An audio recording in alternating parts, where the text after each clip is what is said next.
మాఘశుద్ధ ఏకాదశిని కామదా ఏకాదశి లేదా జయ ఏకాదశి అంటారు. దీని ప్రధాన విశిష్టత శాప విముక్తిని కలిగించడం మరియు కోరికలను తీర్చడం. ఇది శ్రీ మహావిష్ణువును పూజించడం ద్వారా లభిస్తుంది. అలాగే ఇది భీష్మ ఏకాదశిగా కూడా ప్రసిద్ధి చెందింది. ఈ రోజున భీష్ముడు మోక్షం పొందాడు కాబట్టి విష్ణు సహస్రనామ పారాయణం, తర్పణం వంటివి ఎంతో ముఖ్యమైనవి.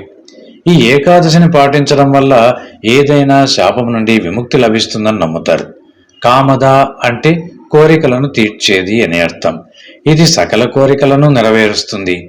మాఘశుద్ధ ఏకాదశి రోజున భీష్ముడు తన ప్రాణాలను త్యజించి మోక్షం పొందాడు కావున దీనిని భీష్మ ఏకాదశి అని కూడా అంటారు.